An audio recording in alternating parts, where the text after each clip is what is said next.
Hello and welcome to Tarot in 10, the Tarot mini lesson every week. I'm Tamara DeGaia and I teach classes and run groups based in herbalism, tarot, and more. You can find out more about me and what I offer at tamaradegaia.com.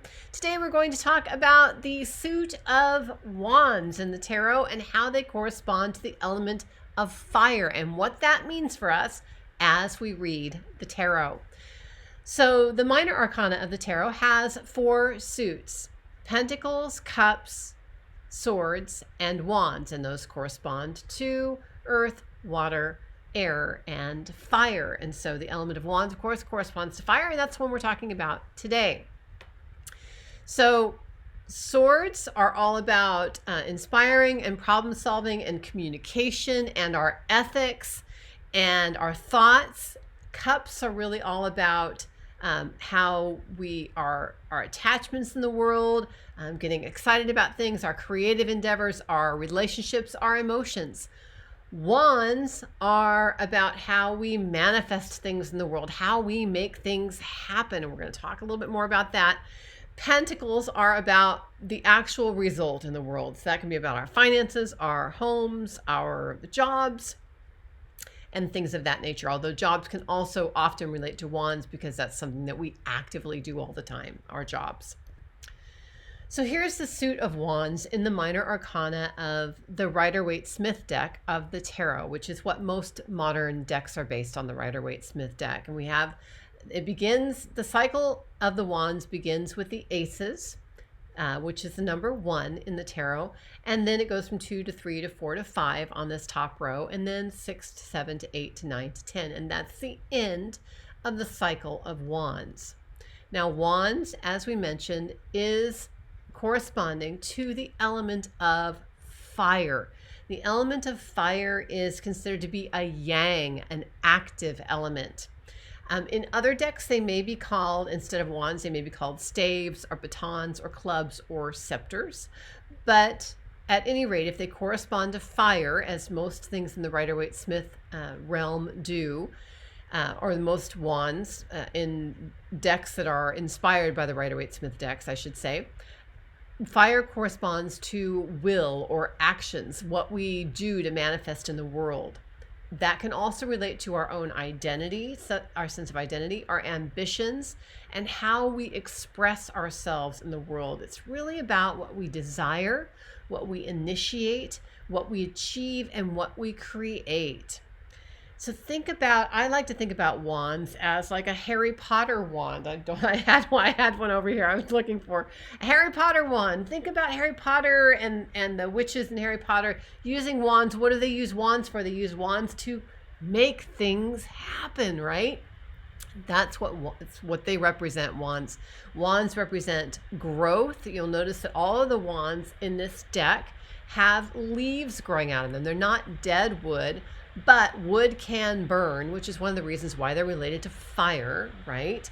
But they're also related to growth and making things happen. So think about career, taking initiatives, activities that we're involved in, our creative processes, anything with forward motion, drive, our goals, our passions, including sexual. Wands are very phallic, so our sexual passions definitely fall within the realm of wands, and our imagination also is in the realm of wands. The court cards of the wands are the people. The courts are the people of the tarot, and the wand suits of the court cards have the element of fire, and then they each bring their own element into play with this. And so I like to use this deck by Poppy Palin called the Everyday Enchantment Tarot. Whenever I teach the court cards, I like to use Poppy Palin's deck because she did such a fantastic job in this deck of really making these court cards come to life. When you look at the characters in these court cards, you know these people, right? And so it makes it very easy to identify what their character traits are. You look at this kid, he's jumping over the stream, he's got the flashlight, he's leading the pack, he's not afraid of anything, he is forging ahead, right? Well, the page of wands brings the element of earth to the element of fire as a personality or as a person. This person can be either a male or a female. The thing about the tarot is that even though males and females are represented, they don't necessarily mean that it has to be a woman or a man or a boy or a girl. All gender is fluid in the tarot. It's really more about active versus passive, yang versus yin qualities. And so earth is a yin quality, fire is a yang quality. So we have a balance of yin and yang, active and passive here.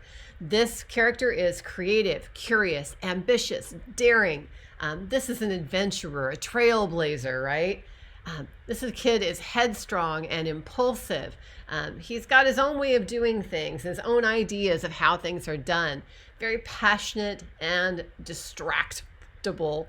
This kid's motto is just do it. And I say kid because page has a kind of a youthful feel to it, but it could be anybody of any age and any gender. If this page is a message, and sometimes pages can be messages, it might be a message about travel or a message that arrives very quickly. As advice, this card might be telling you to embrace the qualities or the personality of the page of fire, to move forward with confidence, to focus your will and direct your will and use your talents in a way that's innovative. Just do it. Move forward. The Queen of Wands is water of fire. Where's the... They're out of order. The Knight of Wands usually comes after the page. The Knight of Wands is easy to remember because he's fire of fire. This guy is very fiery. Even the Pamela Coleman Smith Knight of Wands, he is fiery. His plumage looks very fiery. He is going places. He's charging forward. And this character, of course, in Poppy Palin's Everyday Enchantment deck is definitely charging forward. When you have these two yang elements and very fiery elements, what you end up with is a very strong personality that's not very reliable. This is not your guy. This guy is, oh my gosh, he's going to come in and maybe sweep you off your feet, but he's not going to hang around. It's going to be the one that you go, oh, he was such a great lover and he was so exciting and so fun and so adventurous, but pretty soon he's off to the next adventure. He's charming, he's flashy, he's energetic, he's enthusiastic, and he's passionate. He's very competitive. He's up for a party or an adventure anytime. He's full of bravado. He doesn't take anything too seriously except maybe competition. He's quick to anger. We got that fire in there. He's going to fire and anger very quickly, but he's also quick to cool off because he's so fiery. And he's easily bored. That fiery energy gets bored easily. So he kind of hops from interest to interest. As advice, it's telling you to go for it, to take an active approach. Don't think, just do. And maybe just be foolhardy. Bravery is what's needed here. Or if it's reversed, maybe not.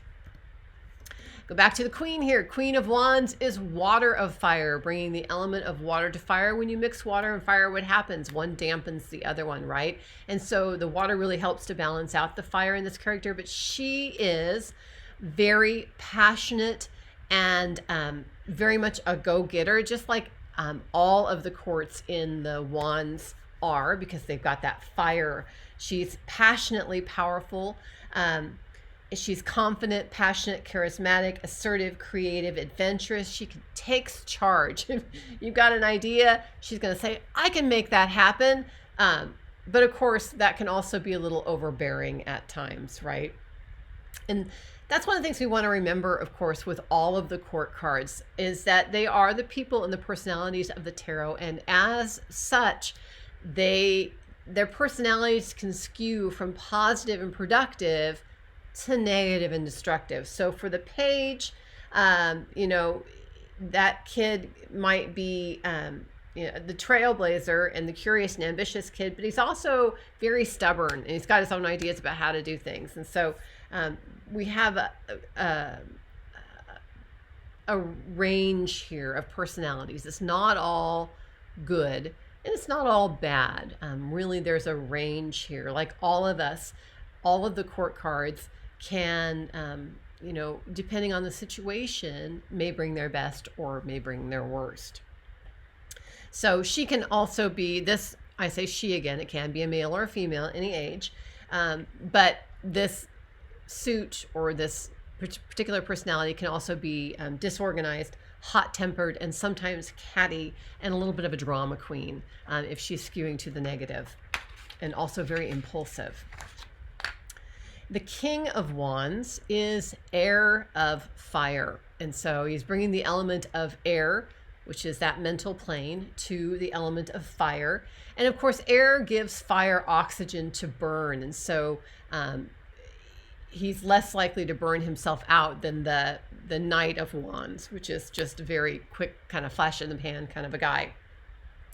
But that also being said, air can create a raging inferno, and so his temper can also be quite a scary thing, and can rage out of control. And so they're again positive and productive to negative and destructive. This particular personality type makes a fantastic, charismatic leader. He can rally people around something he's passionate about and really make things happen should he choose to use his charismatic abilities in that way. Can be very persuasive and very energetic. He really can be a very natural leader with long-term goals, and can be very resourceful. However, skewing to the negative and destructive, this person and personality can also be quite egotistical and inconsistent. So like the Knight is definitely unreliable. The King, if he doesn't gain some maturity, can also be unreliable. As advice, this card might be suggesting that you step outside of your comfort zone, that you become more innovative, come up with new, fresh ideas, and become more outgoing. Put your plans into action. Most of the Wands cards are about action, right? Because that's what the Wands suit is all about. To rally your support, to delegate, and don't be impulsive, and finish what you start. I hope this was helpful. Please join us at Tarot Explorers Club. The best way to learn tarot is to do tarot with other people who do tarot. And that's what we do at Tarot Explorers Club. We have a Zoom practice group, we have lessons, and we have a lot of fun. Come join us at tarotexplorersclub.com. Hope to see you there. Hope this was helpful. May all your life be luminous.